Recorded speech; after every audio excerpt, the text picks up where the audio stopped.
the greatest scientific genius in the world. For a change of pace. Because you just told me. How fast can Sonic screw things up? Instantly, he's the fastest thing alive. Long live the Eggman Empire. Excellent! All systems, full power!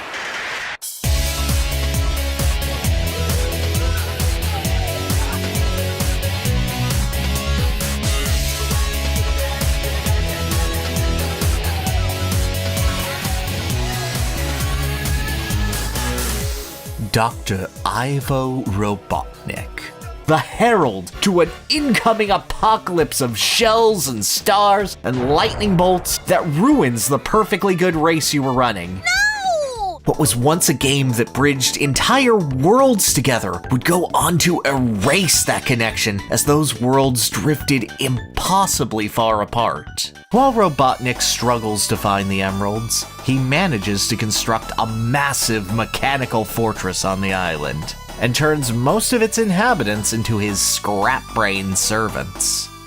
Piston Hurricane blows back into town to fight because his home was destroyed by a hurricane, and he wandered the streets of Havana until becoming a boxer and named himself after what made him homeless. Piston, we're a 17-year-old from the Bronx. We're not emotionally equipped for that.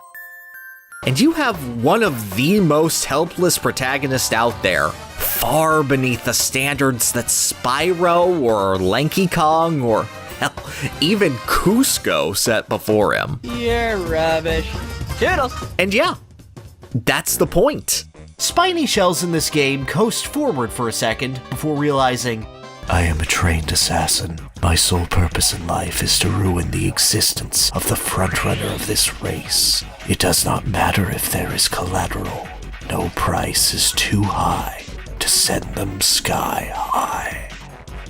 The plot of Donkey Kong Land is a metatextual breakdown into madness. Donkey Kong Land is the only handheld counterpart to a console game that has the characters debating about whether or not they can have a successful adventure on less powerful hardware. These are characters who know they are video game heroes.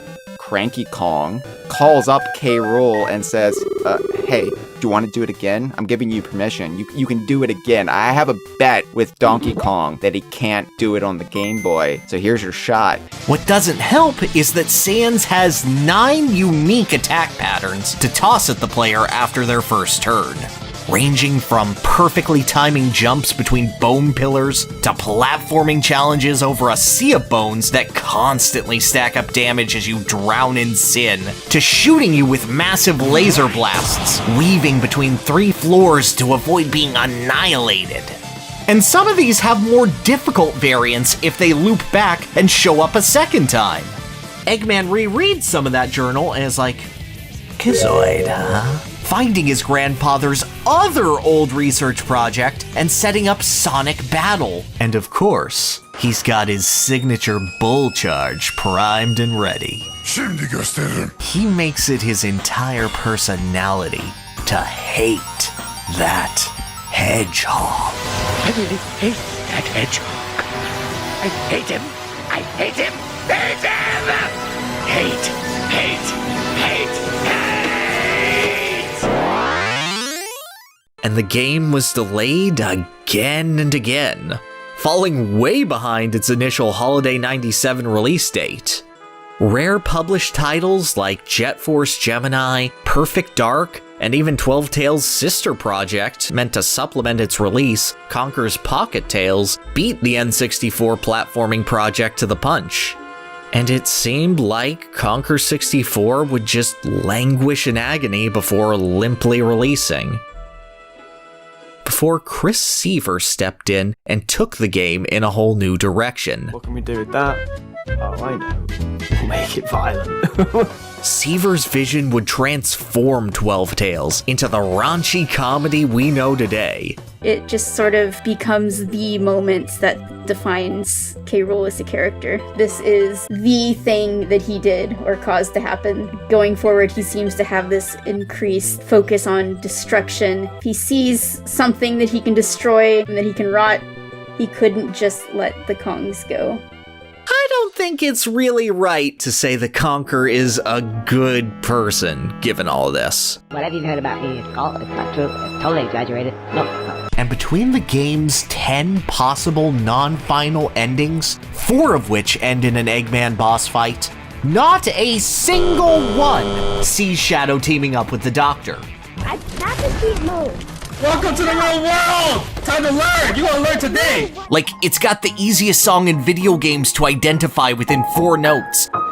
If only because the Mario Overworld theme needs 6. The brain rot has become terminal.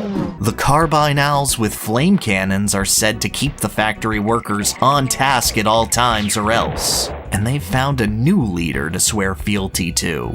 A mechanized overseer named Chaos.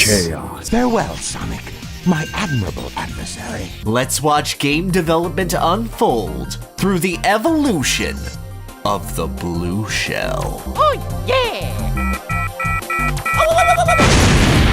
Mamma mia. Welcome to hell. Welcome back. This is Diddy Kong. He's a really good fella. He's Donkey Kong's best friend. He bravely conquered Crocodile Isle. He became a world-famous music artist due to the power of enchanted bongo drums that earned him millions of coins with his cover of hit 'em up style Oops by Blue Cantrell. And he's a famous video game hero who's gone on a bunch of little adventures of his own, rising his star in the video game world. Most of these are merely implied in strategy guides and instruction manuals, forging lifelong friendships with Timber the Tiger, Banjo the Bear, and Conquer the Squirrel. But one of those adventures would unite all of these parties in a challenge of galactic proportions: Diddy Kong Racing. Which would be a lovely thing to say if it actually happened. No! Except that it did, but not really. And maybe Tiny Kong was there and this elephant was British. Hello, friend. Creating the perfect balance for this terrifying little turtle house is as difficult as balancing the entirety of Mario Kart itself. Among the various additions to the rules of the Nintendo Video Boxing Association in its Super Update is this little tidbit. There are no illegal moves or punches. This is something that Dragon Chan takes to heart. Years later, Rare's website revealed that Bumper the Badger was the freak in question. Oh no! Arrested for public indecency and jailed until Super Mario Wiki asked about him in 2021. Apparently he's on parole and is apologetic for his actions. Don't trust him. And those comedy chops would serve him well if he wanted so badly to emulate a Saturday morning cartoon villain. Why not become one? Lies and fibs, cheats and steals, my treacherous villainy makes me squeal. I never tip, I butt in line, I never clean the dishes and it suits me fine. I'm so pleased and such a sleaze, this bad guy thing's a breeze. And if you reasonably thought, oh, I don't want my skull caved in, I'll dodge and punish. Congratulations! Your quick thinking didn't matter and you're in the hospital anyway. He might really like going to a new island where the Chaos Emeralds happen to be and enslaving the local wildlife there. A lot. Everyone has their hobbies.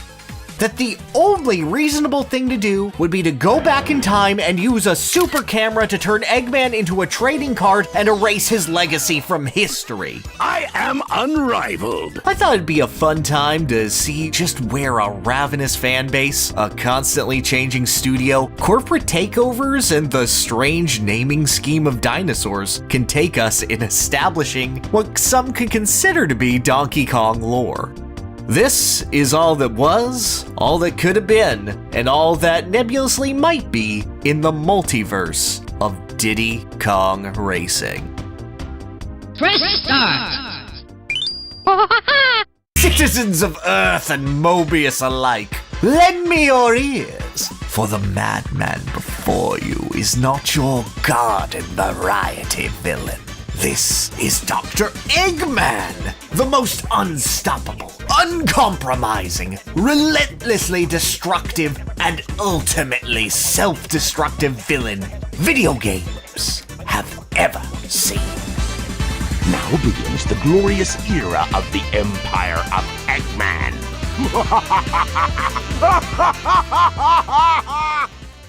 This is Gabby J, and he has a dream. For decades, he served as the waiter at a small cafe next to the Eiffel Tower. But years of complacency eventually stirred something deeper inside of him, causing his psyche to snap and pursue a career in professional boxing. He enrolled in the finest boxing institution France had to offer, the Glass Joe Boxing School, and earned his first win by defeating the school's namesake in a fight. With Glass Joe well and truly beaten, Jay would go on to prove himself as the greatest French boxer with a 5-letter name and 3-letter last name with the initials GJ, who uses a taunt punch and weighs exactly 110 pounds the world has ever seen. And in this role, Jay sucks.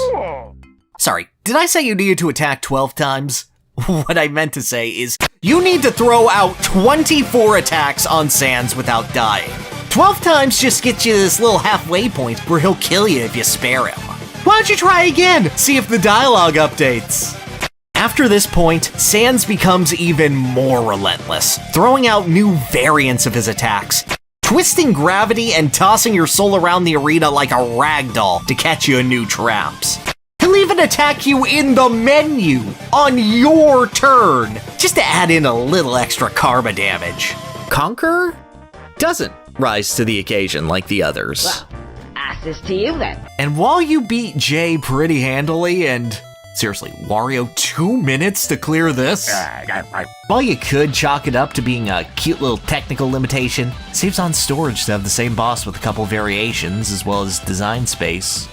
And the Japanese release saw a star-studded cast, including the likes of Koichi Yamadera, Megumi Hayashibara, Ryusei Nakao, and Banana Ice, who has only ever performed music and played Funky Kong and whose stage name is Banana Ice.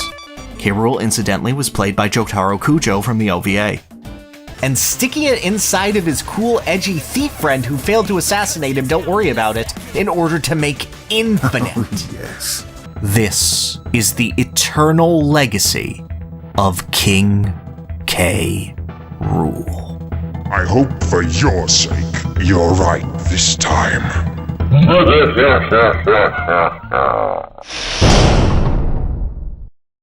The origins of the Kremlin crew are as slapdash as any by British developer Rare. The earliest known crocodile is this biker dude, from a follow-up to Rare's Battletoads game Warhogs, where pretty much everything we know about it is what you're seeing on screen. Eventually, the concept of what if mean crocodiles was transferred to a point-and-click adventure concept entitled Johnny Blastoff and the Kremling Armada.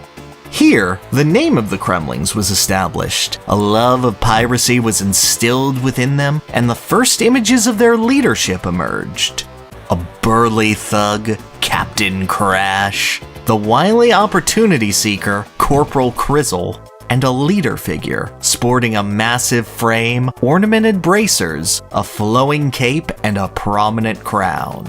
Crud. This project would also fall through, but when Rare got approval from Nintendo to utilize one of their properties in a brand new, cutting-edge video game, eventually choosing Donkey Kong, they had just the villain in mind to face off against the reimagined Prime Primate, Wario. But after seeing the pitch of Wario stealing Mario's time machine and using a future gun to try to take over Nintendo Land, Nintendo requested new villains take his place, and has proven to be perhaps the most prolific villain in all of video games.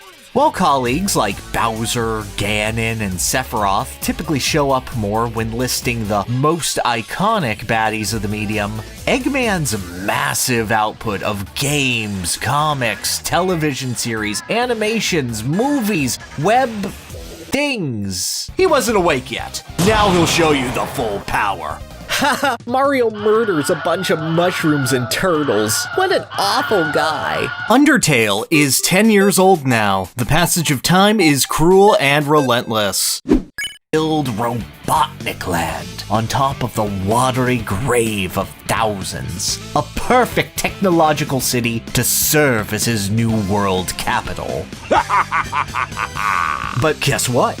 That whole water god thing doesn't work out and blows up his cool backup death ship. So Eggman puts mysticism on the back burner for a moment and seeks out the diary of legendary scientist and his grandfather, Gerald Robotnik. And after skimming a bit, bettering mankind, Gizoid, Maria, I was able to complete my project. If you wish, release and awaken it to the world. If you wish to fill the world with destruction. Sonic Adventure 2 sees him take that last passage to heart, single-handedly running through an entire military base with the power of stock image explosions and tuck you into a permanent home as second place to his reign. This wasn't helped by Tip Tup being ridiculously popular in the Rare fandom for pretty much no reason. I like your face, guy. Thank you. Got a very soothing face, and I like looking at it. Like, Banjo and Conker were obviously getting games after DKR came out, and Timber had rumblings that he might be doing something. So it was like the most insular Smash speculation of its day to be like, who else from Diddy Kong Racing should get their own video game? And the frontrunner was Tip Tup, the guy constantly being mentioned in Rare's mailbag section, Scribes, with reactions like, Tip Top rules! Make a whole game about him! I got the Tip Top fever! And the other day, I went to the store and said to the clerk, I would like to purchase Heaven and Shell, Tip Tup 64, please. The clerk gave me a funny look and replied, we don't carry that. That was when I realized Tip Tup didn't have a game. Scroll a little bit here, and I admit I made some rash decisions before writing this letter. My original plan was to force you to make the game through... Wow, you could just say that before 2001. Tutorializing you on how to eventually defeat enemies who use blue attacks that will pass through you if you don't move. Let's make sure we repeat it in red with 8 awesome angles so you don't get confused. K-Rool pulls the big lug up right before their eyes. Sorry, idiots. I have an airship now. Go through a whole nother world before you can close out the game. Eggman can't help himself from going, Bombs? It's yours, my friend. Oh no!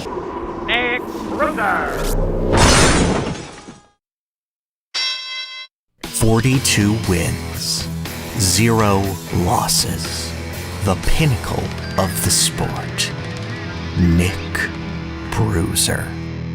You can feel that residual shame from 50 years beyond the grave. But nothing is more telling than how many of Eggman's own creations have turned on him. E-102 Gamma. Tricky just evacuated Planet Saria after the events of Assault and settled down in Dino Domain. Star Fox is a prequel to the entire Donkey Kong series. It just makes sense. I have to go now. Dinosaur Planet. Needs me. Because of that, the blue shell serves a singular purpose. Proof that you undeniably suck at the game if you should get it and should reset your run because you ain't getting a star rank like that, buddy. On the reasons he became a scientist. I never really knew my cousin Maria. Everyone spoke of her like she was very special. All that love for someone who was gone when I was right there. But I have to wonder, back then, was she anything like Sage is now? having to introduce himself and the idea of Kremlings to players who would have no idea who he was. Undertale was an unassuming 6 seed, put up in a match against Mass Effect 3 when that game was still pretty hated. Likely going to put up a solid number, but still crumble to Shepard. Alright, but you still hurt my feelings. And then the Undertale fanbase really cared about it and rallied it to a win, where it advanced to fight Fallout 3, which the Undertale fanbase really cared about it and rallied it to a win. And then against Super Mario World, and then Pokemon Red and Blue, and then Mario 64, and then Super Smash Bros. Melee in a match where the Melee community was actively also rallying before being declared the best game ever over Ocarina of Time in a resounding, definitive final match of over 150,000 votes. 3 months after Undertale had come out. So, K. Rool's plan after blowing up his homeland is to go into hiding, become a mad scientist named Baron K. Rulenstein, seal away the land's guardian deity, the Banana Bird Queen, with his Kremling magic that he has now, kidnap Donkey Kong and Diddy, put them inside of a giant robot, hypnotize them into thinking they're power-hungry madmen, and use their brainwaves to power the giant robot and control the Kremling crew from the shadows of his castle lair so fearsome, even Link from Link's Awakening said, "Nah, I'm good," and left it alone. But the shell listens. It would take this appearance, crawling so lowly on the ground, and instead ascend. I wanna fly high so I can reach the highest of all the heavens. That trailer, that was the most viewed trailer of all the newcomers in the game, by like a mile. They're not even allowed to sit at the same lunch table as K. Rool. Even if you look at the DLC fighters, there is only 2 characters that had more popular trailers than him, being Banjo and Steve. That's pretty crazy company. And for his first order of business, Armor Piercer! I think that the most defining moment of Bad Fur Day is its most heinous, where Conker sacrifices a baby dinosaur that thinks he's its mother. And I don't need to tell you that, baby sacrifice is bad. But that baby dinosaur was supposed to have a starring role in Conker 64. He was supposed to be Barry's companion, following her around and earnestly helping her with puzzles. And Conker is glad to execute that last bit of innocence, that last remnant of his happy-go-lucky adventure with a smile. Its captain, once again, writes his own ending.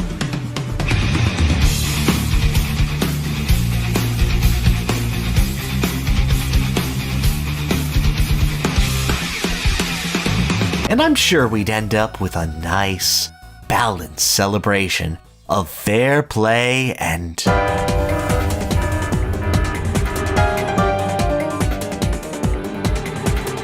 You think God stays in heaven because he too lives in fear of what he's created?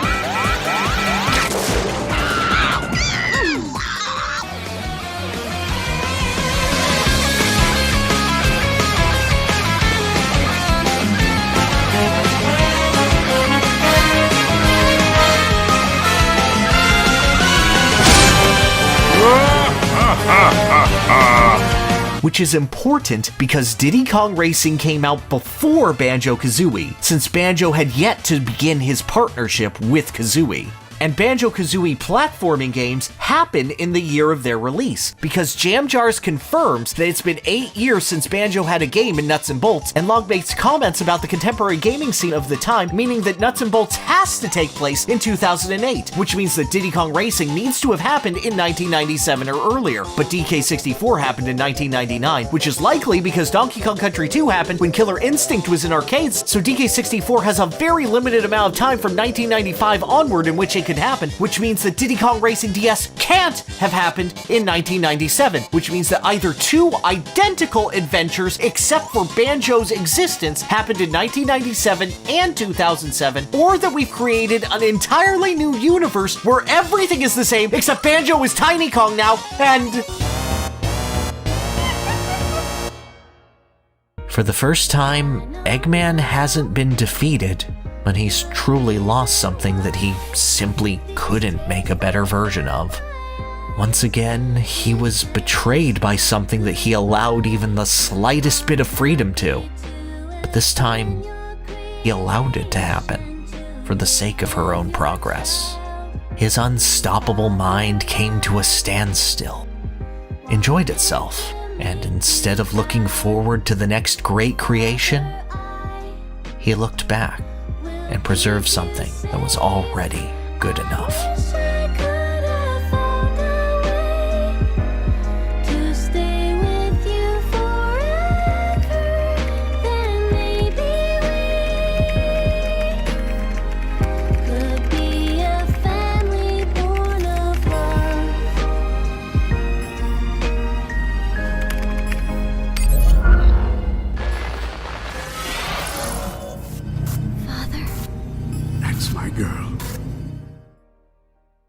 And the Final Horizon DLC provides a different ending where Sage doesn't even die because instead Eggman shoots God with a Sonic.exe gun.